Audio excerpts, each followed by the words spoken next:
sa administrasyon na pinangunahan ni Mayor Eric Africa, kasama ang pamilya ni Governor Vilma Santos Recto, Secretary Ralph Recto, at Congressman Ryan Christian Recto, kasama si Vice Governor Luis Manzano. Ngayon po, 2025, ang layo na po ng narating ng lungsod ng Lipa. Ang daming programa dahil nagkakaisa lahat po ng nanunungkulan. Sa pamumuno ni Mayor Eric Africa, pinadali, pinabilis ang serbisyo ng pamahalaan ng lungsod ng Lipa. Ako po, bilang isang miyembro ng Sangguniang Panlungsod, tuloy-tuloy po ako nag-iisip, ano pa ang pwede kong maitulong sa dinami ng programa sa lungsod ng Lipa. Nagkataon, ako po ay nabiyayaan. Nabiyayaan po ako ng may bahay na malawak ang koneksyon. Kinuha ko po yung pagkakataon na kilalanin lahat ng kanyang mga kaibigan sa national government, lalo na po yung mga senador. Mga kababayan, itong mga senador na ating nalapitan, itong mga koneksyon, sila po ang tuloy-tuloy na tumutulong sa atin para makatulong ako ng direkta sa ating mga kababayan. Tayo po ngayon, halagang 60 million na ng guarantee letter para makatulong sa mga kababayan natin na nako-confine o kailangan ng laboratory sa pribadong ospital. Ito po ay hindi galing sa pera ng Lipa. Dagdag na programa, dagdag na pondo para makatulong ako sa aking mga kababayan. Nung nagdaang mga buwan, tayo po ay nakakuha sa Department of Health 20,000 piraso ng flu vaccine at dinivide natin ito sa 72 barangays ng lungsod ng Lipa. Tuloy-tuloy po tayo.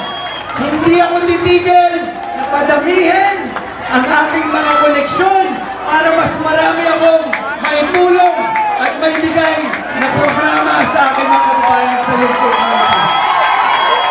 Umuulan na po! Blessing! Humihingi po ako ng tulong sa inyo. Buong kababayan loob. Sana po, tulungan niyo po ako. Hindi niyo ako ng pagkakataon maging susunod na Vice Mayor ng Lipa, kapartner ni Mayor Eric Africa. At asahan niyo, kami ay magtutulungan para mas mabilis makarating lahat ng programa sa mamamayan ng lungsod ng Lipa. Muli, ako po, si Mikey Morada, buong kababaang loob, humihingi ng inyong tulong. Nandito po ako sa inyong harapan. Tulungan niyo po ako. At ready na po ako maging ama ng Sangguniang Panlungsod para tulungan at magkaisa ang buong administrasyon, Team Bagong Lipa, para mabilis din makarating lahat ng programa sa ating mga kababayan. Number 2 sa balota, Vice Mayor Mikey Morada, maraming salamat po.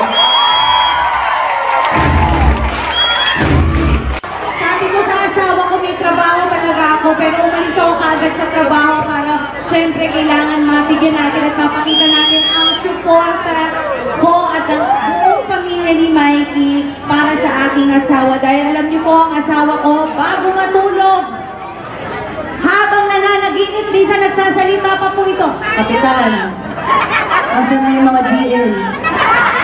Ha? Mikey, ano magising ka pa ba?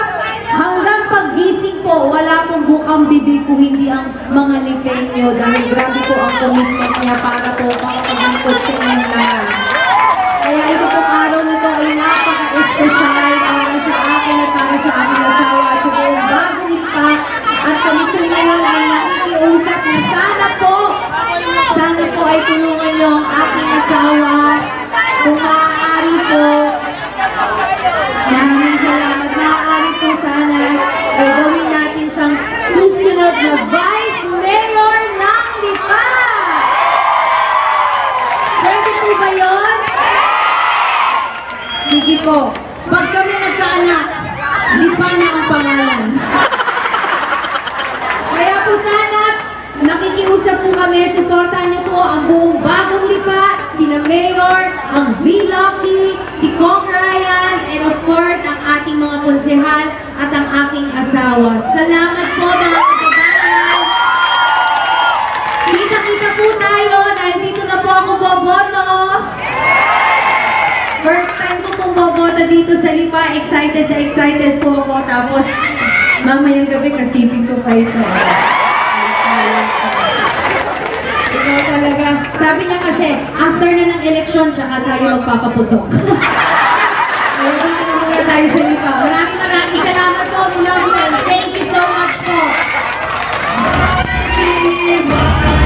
Maraming salamat, Vice Mayor Mikey Moraga! At syempre, nasurpresa din kami sa pagdating ng kanyang may bahay. Palakpakan po natin, Mrs. Alex Gonzaga Moraga! Wow! Nasa ikilig na ilig si Vice Mayor. Correct! Talaga naman mapapasana all ka na lang habang pinapanood ko sila na sobrang sweet! Ayan naman, Lipa! Sino ang Vice Mayor natin?